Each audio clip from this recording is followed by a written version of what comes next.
Hello everyone. আজকে আমি 10 জুলাইয়ের গল্প নিয়ে হাজির হলাম।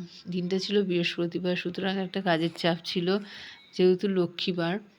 তো সকালবেলা তো বাচ্চাদের ঘুম থেকে উঠিয়ে স্কুলে রেডি করে বাসে তুলে দিয়ে বাড়িতে এসে স্নান করে ঠাকুর ঘর আর পার্লার দুটো মুছে নিই। তো আজকে তো অনেকটা বাসন মাজার ব্যাপার ছিল, তো আমি স্নান করে একটু লিপ বাম আর একটু ময়শ্চারাইজার লাগিয়ে নিলাম। ঠোঁট প্রচণ্ড ফাটে সারা বছরই, আর মুখটাও ড্রাই হয়ে যাচ্ছে, ওর জন্য একটু ময়শ্চারাইজার লাগাতেই হয় আমাকে। তারপর চলে গেলাম সেজে গুজে বাসন মাজতে। এই যে ঠাকুরের বাসন, এগুলো মাজতে বেশ সময় লাগবে।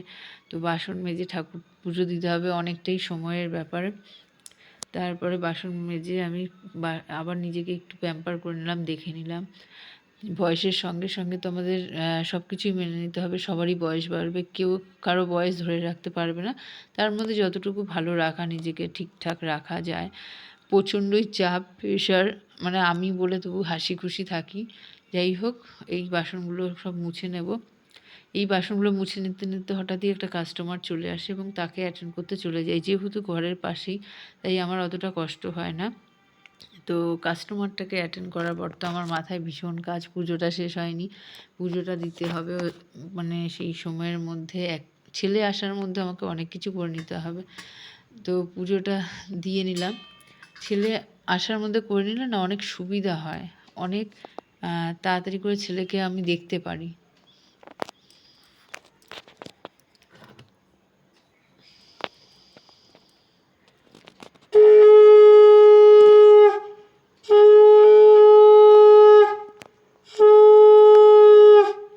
তারপরেই বেল বাজলো। আমার অনেক দিনের করা অর্ডার চলে এলো, রিকর্ডের প্রোডাক্ট ফাইনালি চলে এলো।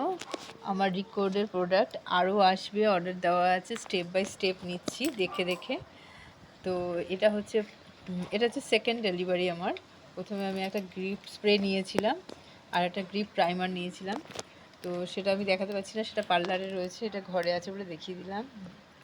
মানে একজন মেকআপ আর্টিস্ট, বিশেষ করে বিগিনার যারা, তাদের জন্য যে এটা কত পছন্দের একটা জিনিস, এত ভালো ফিনিশ দেয় কি বলবো। তোমরা নিজেদের জন্যও কিনতে পারো, দারুণ দারুণ প্রোডাক্ট।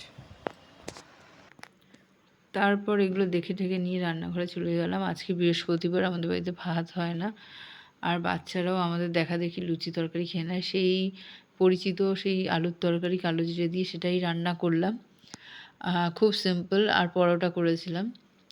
তো কাজ করতে করতে ছেলের কথা ভাবছি, বারবার ঘড়ি দেখছি যে এখনও আসার টাইম হয়নি কিনা। না, অনেকটাই টাইম ছিল। তো ধীরে সুস্থেই করছিলাম। তারপর আরও মনে মনে ভাবছিলাম কী কী প্রোডাক্ট এখনও নেসেসারি আছে, এইসব মনে মনে ভাবছিলাম, যেটা আমার একটা কাস্টমারকে ভালো মতো অ্যাটেন্ড করতে পারবো, সেই সবই ক্যালকুলেট করছিলাম আর রান্না করছিলাম। এই যে সাদা আলুর তরকারিটা না আমার অন্যান্য তরকারি থেকে অনেক বেশি ভালো লাগে আর হেলদি লাগে। অনেক মানে আজে বাজে মশলাপাতি থাকে না, ওই জন্য ভীষণ হেলদি লাগে আমার, খুবই ভালো লাগে খেতে। আর আমার তো খাওয়ার কোনো দিনই ঝামেলা নেই, ভালো হলে ভালো, না হলে কোনো কমপ্লেন নেই। আমি এখন খাই, আমি সবসময় বলি যে আমি শুধু খাবার খাই পেটটা ভরার জন্য। বিয়ের আগে খাবার খেতাম শখে, বিয়ের পরে পেট ভরার জন্য, জাস্ট কাজ করতে হবে ওই মনে করে করে, যে আমাকে বাঁচতে হবে, বাচ্চা দেখতে হবে, সংসার দেখতে হবে, তাই খাই। কিন্তু বিয়ের আগে তো বাবা আর মাকে তো ভীষণই খাওয়ার জন্য জ্বালাতাম, ভীষণ খেতে ভালোবাসতাম। মানে মাছ তো এতই ভালোবাসতাম যে আমাকে বিড়াল বলেই ডাকতো। তো সেই সব কথা এখন মনে করি আর হাসি, যে আমার বাবা মা মানে চিনতেই পারবে না যে সেই মেয়েটা। ওম, এই ওম, নাচবে না? দাও ব্যাগ দাও। এটা তোমার ফ্রেন্ড? বাই করো, বাই করো, টানো।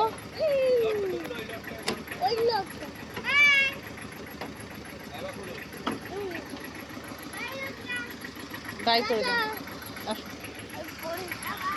টাটা করে দাও ফ্রেন্ডকে।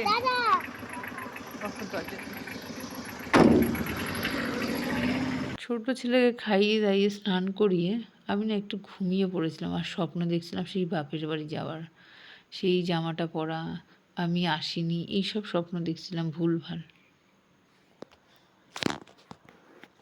দেখো ছেলেকে বড় ছেলেরও আসার টাইম হয়ে গেল। ঘুম থেকে উঠে হঠাৎ করে মনে পড়ে গেল যে আমার বড় ছেলেকেও রিসিভ করতে যেতে হবে। আমার বর খুব রেগে যায় ওকে আনতে গেলে। আমি বলি, "না, এটা একটা সম্মান জানানো, ওকে বোঝানো যে তুমিও আমার কাছে স্পেশাল। বড় হয়ে গেছে বলে কি ছেড়ে দেবো নাকি? বাড়ির সামনে যতই হোক ওকে স্পেশালিটিটা বোঝাতে হবে যে ও আমার কাছে স্পেশাল।"